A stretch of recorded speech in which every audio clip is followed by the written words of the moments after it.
Oke,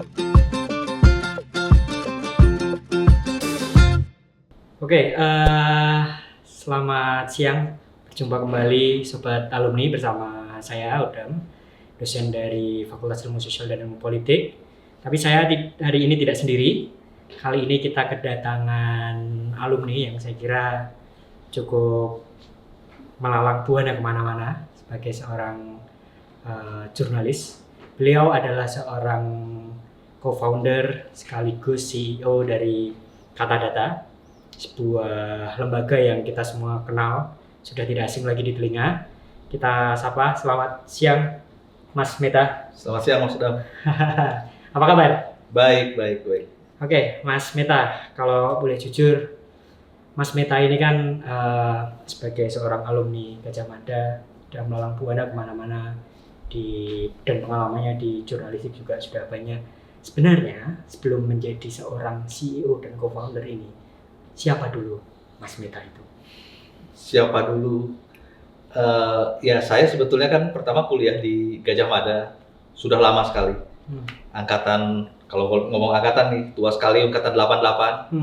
Jadi saya kuliah di Fakultas Ekonomi Gajah Mada, jurusan Ilmu Ekonomi Studi Pembangunan. Nah memang saya lebih sejak kuliah saya juga suka menulis. Ya sambil untuk dapat juga uang honor waktu itu. Jadi memang dari situ kemudian mungkin terbangun keinginan untuk terus menekuni dunia tulis-menulis. Karena juga saya ikut dalam kelompok studi di Ekonomi Pembangunan, HIMIESPA namanya, Himpunan Mahasiswa Ilmu Ekonomi Studi Pembangunan, Mas. Jadi saya berawal dari situ kalau ngomong kuliah ya. Oke, menjadi seorang co-founder dan CEO dari Kata Data, itu kalau dari pendapat atau POV-nya Mas Meta, itu sesuatu yang direncanakan dari zaman mahasiswa dulu, atau itu sebuah kecelakaan? Oke, kecelakaan. Jadi persisnya kecelakaan. Jadi saya memang yaitu dalam dunia tulis-menulis saya nggak asing, bergerak ke situ dalam kelompok studi nggak asing. Tapi kemudian ketika saya selesai kuliah, saya sempat kerja di bidang lain, tapi tiba-tiba ada peluang saya bekerja di SEO Week yang sudah almarhum. Waktu itu ada media regional namanya SEO Week, saingannya Far Eastern Economic Review. Saya menjadi asisten riset. Nah di situ saya meliput tentang tragedi 98, kerusuhan. Jadi itu bergelut di situ, sesuatu pengalaman yang di awal ya. Dari situ saya bergerak lebih serius ke bisnis Indonesia, ke Tempo 11 tahun sampai terakhir saya redaktur eksekutif di sana, dan memang spesialisasi saya di bidang investigasi dan ekonomi bisnis gitu. Nah tapi kemudian sekitar 2010 saya harus membantu usaha dari ayah mertua saya yang waktu itu memang menghadapi sebuah bencana lah dalam bisnisnya, menghadapi masalah kebangkrutan. Jadi saya harus terjun. Nah saya cuti di luar tanggungan pada waktu itu ke Tempo. Belum selesai juga setelah setahun, akhirnya saya harus memutuskan saya harus berbuat sesuatu, membangun sendiri. Nah muncullah ide kemudian membangun Kata Data. 2012 April lahir yang namanya Kata Data ini, Mas, dari kecil sekali waktu itu. Oh, saya kira cukup menarik ya lika-likunya dari dulu menjadi jurnalis di Tempo yang cukup senior juga pada saat itu, lalu kemudian harus dalam tanda petik resign untuk sementara karena ada kebutuhan di domestik, lalu kemudian punya inisiasi untuk membangun Kata Data. Mas, ini sebenarnya kalau kita gambarkan dalam sebuah grafik mungkin cukup menarik ya naik turunnya. Tapi yang kemudian ingin saya tanyakan lagi, kira-kira waktu kuliah di UGM, apakah sudah bayang hidupnya ingin diabdikan menjadi seorang jurnalis? Apalagi backgroundnya kan di studi pembangunan, Fakultas Ekonomi. Mungkin ini ya pengalaman menarik tuh. Sebetulnya Jogja ini punya kesan, nggak tahu gimana, saya ketika pernah satu kesempatan ketika saya masih SMA ya, ada satu biasalah studi wisata kalau dulu kan. Yap. Datang ke Jogja gitu. Nah begitu masuk Jogja tuh saya merasa ada ruh yang berbeda kotanya. Lihat kemudian bangunan-bangunan keraton, dinding-dinding keraton tuh ada nyes gitu. Nah kemudian saya ketika itu saya kuliah ke Jogja, nah pas waktu itu Sri Sultan Hamengkubuwono IX mangkat. Kemudian pada waktu itu kan dramatik sekali. Seluruh rakyat tuh dari gunung-gunung kan turun ke bawah, dan itu mungkin satu pemakaman yang paling legendaris yang ada di Indonesia salah satunya. Nah, saya ikut dalam uyel-uyelan orang tuh yang ribuan sekali. Wah, luar biasa, orang menangis. Nah, itu bahkan dibuat dalam lukisan Joko Pekik pada waktu itu, drama itu. Nah, pada waktu itu saya lihat ada satu orang lewat pakai baju batik, keren. Saya lihat wartawan Tempo. Nah, itu yang kemudian keren ya jadi wartawan ini. Dari situ saya merasa bahwa wartawan tuh salah satu yang ada di kepala saya. Kesan itu yang kemudian saya menulis, mengirimkannya ke Bisnis Indonesia di Jakarta, mengirimkannya ke koran dulu ada di Jogja ini namanya Bernas, koran Bernas. Internasional. Waktu itu Mas Butet Kartarejasa masih redaktur di situ. Jadi pengalaman itu yang kemudian sangat mempengaruhi saya, dan kemudian kan suasana Jogja ini sebagai tempat studi sangat mendukung ya. Semua pergerakan waktu itu politik, ekonomi dari Jogja. Kita ingat tokoh-tokoh mahasiswa pada waktu itu ada Taufik Rased, Rizal Malarangeng, bicara tentang dunia politik, wah bergolak sekali Jogja. Jadi saya merasa itu sangat mempengaruhi saya, dan memang kampus yang dekat dengan rakyat, kemudian juga kita punya KKN. Rektor saya pada waktu itu Prof. Kusnadi Hadja Sumantri, yang kalau kita lihat datang ke rumahnya itu di atasnya itu ada satu lampu. Lampu itu di ruang tamu utamanya, dan beliau selalu bilang ini lampu kebanggaan saya, karena lampu itu ada tulisannya diukir dan itu diberikan oleh para tukang beca di Jogja.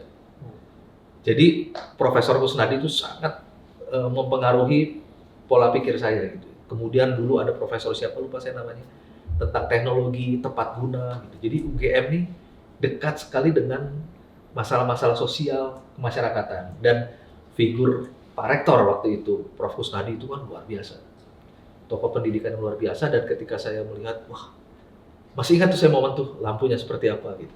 Itu mempengaruhi kemudian pola pikir, dan mungkin secara tidak langsung mengarahkan saya kepada dunia jurnalistik. Karena itu ketika saya mendirikan Kata-Data 2012, tagline-nya sampai saat ini adalah membangun Indonesia dengan data. Nah, itu yang mungkin ya spirit dari UGM ya, yang mempengaruhi juga kepada diri saya gitu, Mas. Oke, kalau melihat perjalanan dulu dari waktu masih ngekos ya di sini di Jogja, lalu ikut pemakaman Sri Sultan Hamengkubuwono IX, dan melihat ada fase, ada momentum melihat kaos wartawan Tempo ini keren sehingga punya keinginan untuk menjadi wartawan. Kira-kira ada nggak keputusan kecil sewaktu masih menjadi mahasiswa atau masih kuliah yang mempengaruhi hidup Mas Mita saat ini? Keputusan kecil ya. Salah satu yang mungkin menarik, ini tidak terlalu banyak ada orang tahu karena saya sebenarnya jarang bercerita tentang diri saya pribadi. Tapi saya tuh waktu itu memutuskan juga untuk kos di Ngasem. Ngasem? Pasar Bulung. Dulu Pasar Bulung. Iya, belum seperti saat ini. Oh, belum. Ya, jauh ya. jauh sekali. Ya. Dan saya naik bis. Saya tinggal di sana kebetulan. Oh, tinggal di sana? Ya. Nah, saya ini kan punya darah keturunan Tionghoa. Ya. Sulit sekali untuk bisa tinggal di dalam benteng keraton. Karena ada aturan tidak tertulis bahwa harus pribumi, kemudian muslim gitu. Tapi saya nekat dengan teman saya yang dua-duanya keturunan Tionghoa. Kami berkeliling, tidak ada yang menerima. Ketuk satu persatu pintu sampai akhirnya ada satu RT yang menerima saya. Namanya Pak Bardi Bu Bardi. Nah, anaknya kuliah di IPB, jadi dia tinggal berdua, ada satu anak laki-laki tukang melukis batik. Nah, saya tinggal di Ngasem. Itu menurut saya value lain yang merasuk ke saya, yaitu tentang value budaya Jawa dan kesederhanaan. Jadi kuliah itu kan dari sini kalau naik bis itu kan lumayan tuh. Dulu apa namanya ya? Kopaja kan? Wah, udah keringetan gitu. Tapi begitu masuk ke dalam rumah yang sederhana itu, atasnya gede gitu. Masuk ke kamarnya tuh kayak lemari itu yang kecil itu. Kemudian mandi itu nimba dulu. Di kolam mandinya ada ikan koki. Ada. Jadi memang saya hidup dengan itu. Tapi tiap kali pulang kuliah, duduk gitu, buka baju, wah, itu kenikmatannya luar biasa. Ininya cuma peluran semen, Mas. Ya. Tapi Acian semen itu ya. Acian semen. Tapi kemudian aroma batik itu masuk. Kemudian ada kelenengan di situ. jadi saya selonjoran gitu. Nah itu tuh sampai sekarang saya masih ingat suasana itu. Nah itu yang menurut saya mewarnai lagi. Saya merasa bahwa untung waktu itu saya mengambil keputusan itu. Saya kuliah di Jogja, di jantungnya itu di dalam benteng keraton. Oke, kalau boleh saya rangkum, itu adalah keputusan kecil yang nampaknya cukup dalam tanda petik ekstrim ya. Sebagai minoritas, karena kan tidak mudah juga ya memberanikan diri untuk tinggal di kawasan mayoritas. Dan syukurnya diterima dengan baik. Iya. Dan dari situ mengalami beberapa proses pembelajaran. Iya. Dan sehingga saya ketika masuk dalam dunia jurnalistik yang pada waktu itu ya sekitar hampir 30 tahun yang lalu kan tidak terlalu banyak Mas. Orang-orang dari keturunan Tionghoa menjadi wartawan, misalnya tidak banyak gitu. Rata-rata langsung ekonomi, bisnis, kuliahnya juga ada yang banyak swasta gitu. Nah saya kebetulan SMP saya sudah masuk negeri. Dari 10-11 kelas tuh mungkin yang keturunan Tionghoanya paling cuma mungkin berapa orang. Saya tuh pernah belajar agama Islam pernah 3 tahun Mas di SMP. Agama Katolik saya belajar di SMA. Kemudian keluarga saya lengkap, Hindu juga ada gitu. Jadi buat saya belajar tentang kerakyatan, belajar tentang keragaman, belajar tentang budaya, sosial politik. Itulah di Jogja. Dan kenapa saya belajar di Jogja? Karena ada Gajah Mada. Alasannya kenapa lagi? Karena kota paling murah. Jadi ayah saya tuh meninggal ketika saya kelas 2 SMA. Ayah saya masih jenazahnya di rumah. Kakak saya harus dulu si Penmaru namanya. Seleksi pendidikan mahasiswa baru. Tahun 87. Nah, kemudian saya 88, adik saya 89, yang kemarin pemimpin redaksi Kompas. Adik saya satu lagi sosiologi di UGM. Jadi kami berempat di sini. Kenapa? Karena memang murah sekali. Saya dari Bogor SMA-nya, terus tiba-tiba di sini itu kok uang Rp5 masih laku. Beli pensil untuk ujian itu masih laku nih. Jadi kota yang dengan harga terjangkau dan murah dengan pendidikan kualitas bagus dan kekayaan tadi itu sosial, politik, budaya. Jadi menurut saya sebuah kemewahan orang kuliah di Jogja khususnya di UGM. Wah, luar biasa ya. Jadi memang kehidupannya tidak hanya dihabiskan di kampus, tapi juga di kehidupan sosial, khususnya sebagai tadi ya minoritas dalam tanda kutip. Tetapi ternyata penerimaan masyarakat juga baik-baik saja. Sehingga secara nggak langsung sebenarnya Mas Mita dan teman satu lagi itu sekarang masih ada beliau. Masih. Itu berani mendobrak narasi dominan yang pada saat itu kencang bahwa Chinese itu tidak diterima. Tapi itu lika-liku kehidupan Mas. Dan tadi Mas Mita juga sempat menyampaikan bahwa sempat keluar dari Tempo karena harus merawat atau harus membantu ayah mertua. Kira-kira setelah itu kan Mas Mita membuka atau membuat Kata Data. Apa ketakutan pertama kali sebelum memulai Kata Data itu? Ketakutannya jelas karena tidak punya pengalaman. Jadi gelap sama sekali. Kami di wartawan itu bahkan diberi tembok sangat tebal, sangat tinggi, tidak berhubungan dengan dunia bisnis. Jadi apalagi di tembok keras sekali pada waktu itu. Tidak pernah bersentuhan dengan dunia bisnis, tapi saya kemudian memang pada waktu itu atas kebaikan Tempo saya sekolah di Prasetya Mulia Business School. Saya mengenal secara teoritis. Tapi kemudian prakteknya adalah ketika saya membantu ayah mertua saya. Tidak kecil, yang harus diselesaikan terus terang waktu itu kira-kira 40 miliar. Dari seorang yang tidak ngerti bisnis, sebagai wartawan mesti menyelesaikan itu, gimana caranya? Bingung kan? Modal nekat, saya jalankan. Ya bertahun-tahun Mas. Tapi kan saya merasa saya tidak mungkin kembali ke Tempo. Saya harus merintis sesuatu sendiri untuk hidup saya. Nah, apakah ada bayangan? Gelap sekali.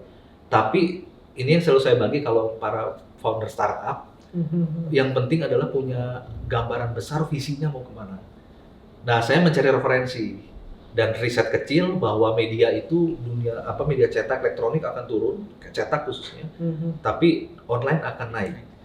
Nah, kemudian saya berpikir pasti saya tidak akan membuat media cetak, saya membuat media online, cuma harus punya posisi yang unique positioning yang berbeda. Nah, saya lihat-lihat, meskipun saya besar di investigasi, tapi kalau itu sudah milik Tempo lah.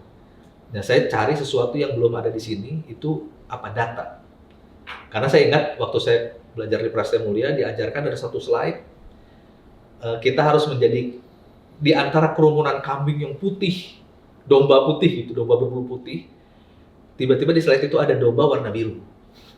Nah, kita harus menjadi domba warna biru di kerumunan domba putih itu. Kemudian juga diajarkan tentang Blue Ocean Strategy kan. Jangan bermain di Red Ocean, lautan merah yang sudah sangat pekat itu, tapi carilah lautan yang masih biru. Nah, itu yang kemudian saya mencari posisinya di mana. Dan karena saya bergelut dari riset, kemudian ekonomi bisnis, investigasi, saya merasa bahwa data matters gitu. Kemudian saya cari referensi. Nah, referensi saya pada waktu itu adalah majalah Economist. Jadi Economist itu kan orang nggak baca tapi bawa Economist aja udah keren kayak udah pinter gitu. Nah, tapi Economist punya Economist Intelligence Unit. Dan ini isinya para PhD, para researcher gitu.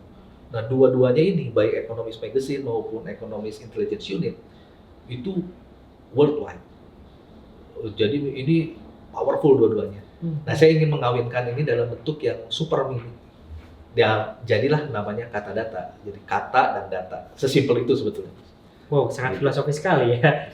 Tapi dari 2012 hingga 2026, kurang lebih sudah ada 14 tahun berjalan kata data itu. Kira-kira ada nggak sih momen membangun kata data yang sebesar sekarang? Momen ingin menyerah pada saat itu ketika memulai? Kalau menyerah mungkin enggak ya, Mas. Karena tidak ada pilihan untuk menyerah. Kami hidup dari situ. Kemudian kami mendapatkan modal dari beberapa investor, baik yang di dalam negeri maupun yang di luar negeri seperti di New York, di tempat-tempat lain. Nah, itu membuat saya merasa sebagai co-founder ya, saya mendirikan dengan 3 orang, itu harus bertanggung jawab terhadap modal yang sudah dikucurkan. Jadi kalau menyerah itu berarti kan uang dia hilang. Kemudian saya selalu berpikir kalau sekarang 200 orang, 200 dengan dia punya istri anaknya 2, saya selalu memikirkan 800 orang. Jadi saya bilang ke 2 teman saya, begitu kita maju kita nggak punya langkah mundur. Karena itu ada satu filosofi, teori perang Sun Tzu yang kami pelajari waktu itu. Teori perang Sun Tzu begini, kalau Anda maju ke medan perang lewat jembatan itu setelah dilewati dibakar. Kenapa? Karena supaya Anda tidak punya keinginan atau kesempatan untuk balik. Pilihannya tinggal menang atau mati. Nah, kan kita tidak memilih mati. Jadi harus menang. Dalam segala krisis, dalam segala medan harus menang. Nah, bakarlah jembatan itu. Nah, karena itu tidak bisa dengan nyambi, Mas. Jadi saya bilang ke 2 rekan saya juga, begitu kita maju, kita tidak punya kesempatan balik. Tapi saya yakin selalu akan ada solusi kalau kita memikirkan 24 jam penuh. Itu keyakinan saya. Masa sih 24 jam penuh dipikirkan, nggak ada solusi gitu ya. Dan ketika kita mendirikan bisnis, memang harus itu Mas, 24 jam penuh benar-benar mikir. Mau ada COVID, mau ada apa, nggak ada pilihan menyerah Mas. Wow, kalau melihat filosofi yang dipegang pun filosofi Sun Tzu tadi, kayaknya kehidupan Mas Meta ini hampir tidak ada kegagalan ya, tapi mungkin banyak. Nah, ini yang kemudian mungkin sobat alumni juga ingin mendapatkan cerita. Kira-kira dari perjalanan hidup tadi yang lika-liku, kegagalan apa yang membentuk Mas Meta? Mungkin kalau saya boleh bilang agak ada penyesalan ya. Saya tuh dari dulu ingin sekali bisa kuliah ke luar negeri, Mas. Karena bukan cuma belajar, tapi saya ingin merasakan ambience-nya, network-nya gitu. Nah, saya karena kesibukan wartawan itu, saya pernah nyoba tanpa belajar, tanpa apa, habis liputan, ketika seleksi saya datang, langsung gagal. Begitu seleksi, wah saya mesti belajar. Kemudian saya belajar TOEFL, belajar macam-macam nih persiapan. Begitu ready, saya tidak bisa menjalani tes dan lain-lain. Kenapa? Karena pada waktu itu saya tahun 2006-2007 saya melakukan investigasi yang kemudian sudah saya bukukan menjadi buku Saksi Kunci.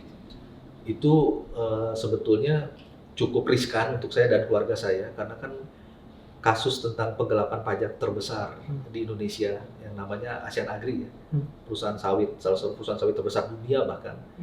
Itu memunculkan risiko yang tidak kecil. Nah, sampai kemudian Tempo digugat, saya juga terlibat. Saya tidak mungkin meninggalkan Indonesia, sementara perusahaan saya digugat ke pengadilan gitu. Jadi saya harus nunggu itu. Nunggu itu nggak selesai-selesai, Mas. Bertahun-tahun. Sampai akhirnya saya sudah mendirikan Kata Data. Nah, ketika mendirikan Kata Data, mana mungkin saya pergi lagi. Jadi kalau dibilang mungkin dalam tanda kutip kegagalan, ya itu kegagalan saya yang tidak akan pernah bisa terulang lagi gitu. Tapi ya itu sebabnya kenapa saya juga sekarang ambil kuliah lagi, S3. Dibilang udah tua lu masih ngambil kuliah gitu. Tapi ya saya pikir kan ya kuliah ya bisa diambil kapanpun ya. Apalagi kalau bisa mensupport pekerjaan saya gitu, perusahaan saya. Sekarang sebagai CEO Kata Data, tentunya banyak yang ikut hidup dengan Mas Meta. Dari mungkin teman-teman fresh grad juga ada yang masuk dan bekerja di sana. Sebagai CEO, keputusan tersulit apa yang pernah Mas Meta ambil? Terus terang begitu, saya tuh yang paling berat itu ya sebagai CEO itu adalah selalu merasa ketika kan selalu ada town hall, kemudian kumpul dengan semua karyawan gitu. Saya tuh selalu berat tuh ngelihat momen itu selalu berat. Kenapa? Karena melihat, aduh, saya lihat kok kayaknya belum layak dia dapat upah gitu ya, salary dari kantor. Jadi saya selalu membayangkan bilang dengan para co-founder saya, kita mesti bikin perusahaan ini sukses supaya semua karyawan tuh hidup sejahtera. Tapi saya selalu bilang ke teman-teman itu, ke karyawan, kalau Anda punya kesempatan baik, peluang lebih baik, gaji lebih baik, silahkan meninggalkan Kata Data. Itu tidak apa-apa. Saya tidak akan pernah guilty feeling dan hard feeling. Karena saya sadar bahwa kami belum bisa memberikan yang terbaik. Nah, apalagi ketika harus memberhentikan seseorang. Wah, itu berat sekali itu. Berat sekali itu. Buat saya ya. Karena ya dari awal kami selalu menanamkan kantor itu adalah rumah kedua. Dan kita hubungannya hubungan keluarga, bukan hubungan kerja. Nah, ketika harus mempanis seseorang yang dekat dengan kita, tapi sebagai pimpinan kan harus berani marah, berani menghukum gitu, supaya adil dengan yang lain-lain. Dan banyak orang tidak mau melakukan itu, tidak mau untuk tidak populer. Tapi saya selalu sampaikan, ketika kita tidak melakukan itu, kita menjadi tidak adil kepada yang lain. Kan kita harus marah, harus menghukum, harus memberikan bonus yang lebih besar kepada orang yang berprestasi. Nah, itu tuh berat sekali. Itu salah satunya. Yang kedua adalah buat saya ketika kemudian mencoba fundraising untuk mencari modal lagi, itu tidak mudah. Prosesnya panjang sekali, bisa setahun, 1,5 tahun. Jadi itu pekerjaan yang cukup rumit, sulit, dan challenging. Oke, kalau boleh dirangkum nih Mas Meta, apa sih yang membedakan Meta muda dengan Meta yang sekarang? Yang beda jelas beda umur, beda wisdomnya mestinya ya. Jadi kalau saya waktu jadi jurnalis muda itu kayak nggak ada takutnya, Mas. Dar, maksudnya. Tapi saya harus yakin bahwa faktanya benar. Kalau saya ada sedikit dari keraguan, saya nggak boleh terabas. Itu investigasi memang harus strict pada situ. Tapi diterabas tuh. Kadang berpikirnya tidak berpikir bisnis, tidak berpikir apa-apa. Berpikirnya adalah menghasilkan karya terbaik, dan kita yakin ini salah. Peluang ancaman sebesar apapun ditabrak. Kasus Asian Agri itu saya hampir masuk penjara, Mas. Usia berapa itu saat itu? Waktu itu ya udah ini sih tahun 2006 ya. 2006 2007 kan investigasinya ya sekitar itu tuh. Berapa 30 sampai 30 tahun lalu ya. Ininya. Enggak dong, 20 ya. Nah, itu berpikirnya cuma itu. Nah, tapi ketika sekarang saya harus berpikir berkali-kali lipat berbeda. Tidak bisa hanya pokoknya hajar gitu. Di kepala saya udah langsung 800 orang. Akan kehilangan priognasi kalau saya. Banyak pertimbangannya, Mas. Ya. Jadi mungkin perbedaannya adalah pertimbangan-pertimbangan yang lebih kompleks, membutuhkan wisdom lebih, ketimbang hanya soal nyali. Gitu. Waktu muda, modal nyali saja. Tapi ketika makin tua, makin punya tanggung jawab lebih besar, bukan hanya soal nyali, tapi soal wisdom. Mungkin itu yang membedakan, Mas. Oke. Kalau sekarang melihat banyak tren di kalangan anak muda khususnya, mereka atau Gen Z itu punya kecenderungan berani memulai untuk bikin sesuatu.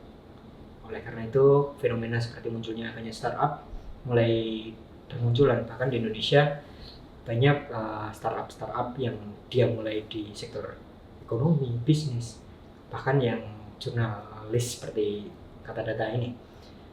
Dan kalau boleh menyampaikan pesan untuk teman-teman yang sedang memulai startup, itu apa yang bisa Mas Meta sampaikan? Saya coba lihat dari tren yang berkembang sekarang dan kemudian dia punya peluang untuk berhasil ke depannya, Mas. Itu sebetulnya menarik yang disampaikan ketika tadi juga saya sampaikan dalam pembekalan itu, bahwa ketika startup itu eranya mungkin 10-15 tahun yang lalu, itu eranya adalah orang yang punya kemampuan menjadi problem solver. Ada problem di masyarakat apa, kemudian dengan bantuan teknologi dia bisa menyodorkan solusi. Itulah startup dan cepat kemudian masif. Nah, tapi sekarang kayaknya sudah bukan itu. Itu tidak cukup. Sekarang itu lebih ke impact. Jadi untuk kawan-kawan yang mau mendirikan startup harus berpikir adalah tentang bukan cuma menjadi solusi, tapi impact-nya apa. Nah, impact-nya jelas ke dua hal. Profitable sekarang sudah pasti. Ya. Kalau dulu nggak ada, Mas. Ide aja bisa dibeli miliaran gitu. Nggak ada lagi itu, selesai. Jadi sekarang itu harus profitable, harus sustainable. Itu rumusnya. Yang kedua adalah dia harus memberikan impact itu untuk people-nya, artinya social impact-nya apa, dan untuk lingkungan, environment-nya. Sehingga dijadikan satu adalah harus punya visi yang jelas tentang sustainability-nya. Jadi impact sosialnya apa, impact lingkungannya apa, dan kemudian profitable dalam artian bisa sustainable bisnisnya. Nah, kalau ini ada, itu pasti bisa mendapatkan funding. Dan dia bisa tumbuh terus. Tapi kalau ini nggak ada, kayaknya berat sekali. Nah, kemudian yang kemarin saya tertarik disampaikan oleh Mas Sandi Uno, peluang-peluang bisnis yang akan berkembang ke depan. Itu adalah memang boleh dibilang mungkin new economy ya. Itu di bidang tentu digital, tapi kemudian dunia kreatif, wellness, dan juga dunia green, hijau. Nah, ini adalah ceruk-ceruk yang harusnya bisa termanfaatkan dengan baik dalam dunia startup gitu. Di luar itu tentu betul-betul harus menghitung bahwa ini harus make money. Yang tadi profitable. Kalau dulu banyak banget orang bikin cuma ide, Mas. Dan itu ternyata mental. Saya pernah mengalami itu juga, bahkan di-push oleh para investornya bahwa Anda terlalu konservatif, Anda mesti lebih progresif. Dengan dana yang ada itu bikin percobaan banyak gitu. Gak apa-apa, 9 gagal, 1 berhasil. Nah, era itu sudah hilang. Dan sekarang sudah nggak bisa begitu lagi. Harus hati-hati. Kemudian bikin bisnis plan, tidak ada lagi tuh. Bisnis plan bikin 5 tahun. Bisnis plan bikin 3 tahun pun nggak. Sekarang ditanya 1 tahun. Anda punya ide apa, 1 tahun ke depan apa, jadi pendek. Jadi harus matang sekali ide yang akan dihasilkan. Oke, berarti kalau bisa dirangkum ada 2 hal penting yang sebenarnya harus ditanamkan sebagai mindset teman-teman Gen Z saat ini ya. Pertama, kalau mau mulai startup, profitable. Yang kedua, keberlanjutannya sustainable. Oke, Mas Meta, ada beberapa hal yang ingin saya tanyakan sebagai salah satu alumni yang cukup sukses dan saya ingin mendengarkan langsung dari Mas Meta. Kira-kira kalau versi Mas Meta sendiri, apa sih nilai ke-UGM-an itu? Saya merasa nilai ke-UGM-an yang pasti akan jadi kekuatan mungkin selamanya ya, itu adalah kerakyatannya. Itu memang kuat sekali. Dalam artian tadi kalau kita ngomong people, profit, and planet, itu soal sosial itu UGM kuat sekali. Nah, terjemahan dalam bahasa yang sekarang adalah social impact gitu. Dalam bahasa dulu kerakyatan ya. Terjemahannya kan ada KKN dan sebagainya. Nah, saya kira ini ke-UGM-an adalah tentang yang tadi itu, atau dalam tadi salam kagama kan ada guyub rukun migunani itu. Nah, migunaninya itu berfaedahnya itu berfaedah untuk people, untuk lingkungan tuh. Saya kira itu yang modal besar sekali UGM. Nah, tinggal sekarang kan bagaimana modal besar itu dibangun dengan dasar teknologi. Saya pernah berdiskusi, saya merasa bahwa kalau UGM itu bisa menjadi hub teknologi untuk Indonesia Timur. Jadi dari tengah ke timur tuh harusnya hub teknologinya itu ada di Gajah Mada. Sumber daya manusianya, pengembangan teknologinya, dan kemudian juga impact sosialnya. Karena kalau saya bandingkan dengan China itu kan terbalik dengan Indonesia. Cina itu yang lebih maju kan kawasan timur, kawasan baratnya tertinggal. Nah kita itu kan kawasan timurnya tertinggal, kawasan baratnya yang maju. Nah UGM kan berada di Jogja, nah saya kira punya peran yang akan sangat sentral itu adalah ketika menjadi sentra dari pengembangan teknologi, sumber daya manusia dan juga sosial untuk Indonesia Timur, Mas. Dan itu kan sudah dijalankan ya, dengan banyaknya mahasiswa dari Papua, dari macam-macam bahkan dulu Timor Leste dan sebagainya. Nah itu sih Mas, kerakyatan dan kemudian dasar budaya yang sangat kokoh. Buat saya sendiri itu yang saya dapat. Ada unsur budaya, ada unsur sosial yang didapatkan di sini. Oke, nilai-nilai kerakyatan dan nilai kebudayaan yang menjadi pegangan Mas Meta menjadi seorang Mas Meta yang saat ini. Dan orang bilang begini Mas, kalau di kalangan para alumni, itu UGM itu dahsyatnya katanya, guyupnya. Guyup. Oke. Jadi memang ini agak membuat iri para alumni universitas lain terus terang. Jadi kalau UGM itu katanya kok kompak banget. Meskipun ini masih terus dibangun kan ya. Tapi memang dikenal di kalangan alumni lain begitu Mas. Nah, saya kira itu kekuatan yang luar biasa padahal kan alumni dan lulusan banyak sekali. Saya juga kaget tadi. 1.600 hanya untuk pasca sarjana dan setahun 2 kali ya. Pasca sarjana saja itu. Oke, Mas Meta. Saya ingin Mas Meta membayangkan Mas Meta flashback di saat Mas Meta itu berada di GSP, sedang GSP. Oh, Geraha Sabah Pramana. Sedang mengikuti upacara wisuda pada saat Mas Meta lulus S1. Sedang menjadi fresh grade saat itu. Apa yang ingin Mas Meta sampaikan kepada si anak kecil ini? Anak kecil yang lulus sekarang? Ya, Mas Meta yang fresh grade itu. Oh, apa ya? Karena saya tuh gini, saya lulus itu kan lama Mas. Saya lulus itu 8 tahun. Karena 4 tahun itu selesai kuliah, saya kerja di Jakarta. Baru kemudian di akhir-akhir itu lulus gitu. Kalau memutar jarum jam, ya saya mungkin akan bilang ke saya pada waktu itu, harusnya lulus lebih cepat. Harus lulus lebih cepat karena apa? Bagaimanapun juga waktu itu penting Mas, apalagi dengan usia saya sekarang. Saya merasa bahwa kalau saya lulus lebih cepat, mungkin peluang itu akan lebih banyak tercipta. Dan kemudian banyak kesempatan juga harusnya bisa dimanfaatkan. Ya tapi balik lagi ya, semua tentu ada maknanya, tapi kalau saya boleh bilang, ya ngapain lulus sampai begitu panjang gitu? Kenapa Anda nggak lulus lebih cepat dan harusnya lebih menekuni ilmu secara proper? Saya terus terang tidak cukup proper. Pas-pasan lah, lulusnya juga gitu kan ininya. Jadi saya merasa, coba saya belajar lebih baik, lulus lebih cepat, rasanya saya akan punya kesempatan lebih baik. Gitu. Luar biasa. Mas Meta, mohon satu penutup untuk memberikan semangat pada kawan-kawan kita, bagi para wisudawan yang barangkali mereka sedang, kalau dalam bahasa Gen Z, mengalami fase quarter life crisis. Apa yang ingin Mas Meta sampaikan agar mereka menjadi pede dan bisa, kalian itu sebenarnya bisa melampaui? Hal yang dipunyai oleh mereka dan saya tidak punya, itu adalah waktu. Dan periodenya beda sekali. Periode Gen Z dengan periode saya berbeda sekali. Dunia teknologinya luar biasa. Saya ingat satu buku yang ditulis oleh Malcolm Gladwell. Dia seorang penulis, jurnalis juga. Bukunya Outliers. Itu buku bagus sekali. Itu bercerita tentang 10.000 jam terbang. bahwa semua tidak bisa instan, tetap butuh 10.000 jam terbang, pengalaman yang panjang. Sama The Beatles, orang tahunya ketika sudah sukses.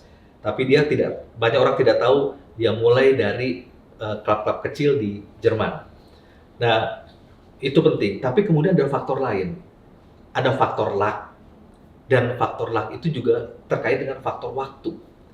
Nah, kalau kita lihat, para penemu industriawan di Amerika, itu lahir pada zaman yang sama. Ada Ford, dan pada saat itu revolusi industri terjadi. Setelah Perang Dunia Kedua, gitu. Nah, kemudian kita menyaksikan lagi satu generasi baru. Lahirnya Steve Jobs, Bill Gates, era komputer. Nah, saya merasa generasi berikutnya adalah muncul ketika generasi startup. Di Indonesia muncul yang namanya Nadiem, muncul yang namanya William Tanuwijaya, dan sederet orang itu. Generasi sekarang muncul AI, bahkan agentic AI. Dan setiap waktu punya orangnya sendiri. Setiap orang punya masanya sendiri. Nah, itu yang tidak akan bisa dimiliki oleh generasi saya. Karena itu menurut saya Gen Z punya kesempatan itu. Punya kesempatan di mana eranya adalah era teknologi yang luar biasa, dan itulah yang disebut Malcolm Gladwell. Dalam setiap masa akan melahirkan orang-orang hebat. Dan entah kenapa itu memang begitu kejadiannya. Siklus dunia itu selalu begitu. Nah, Gen Z hidup di dalam dunia yang tiba-tiba sekarang berubah sangat dramatis dalam dunia teknologi. Dan Anda punya kemewahan, saya tidak punya. Karena itu harusnya mereka lebih berhasil daripada generasi saya. Sepanjang bisa memanfaatkan peluang itu. Kalau enggak, ya Anda akan tergilas oleh zaman justru. Saya tentu dengan keterbatasannya tergopoh-gopoh untuk tidak tergilas. Nah, sedangkan teman-teman Gen Z secara native dia menguasai teknologi itu. Jadi harusnya punya modal berkali-kali lipat dibanding dengan saya yang tergopoh-gopoh ini.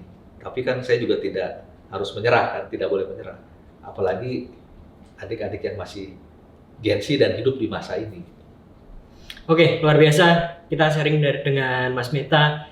Teman-teman, satu hal yang perlu diingat, berarti kita punya masanya sendiri. Jadi janganlah menyerah, jangan tergopoh-gopoh, karena kita punya masa. Setiap orang ada masanya, setiap masa ada orangnya. Saya kira itu sharing session kita pada hari dengan Mas Meta. Terima kasih sekali lagi Mas Meta sebagai alumni yang inspiratif bagi kawan-kawan. Sama-sama Mas. Terima kasih.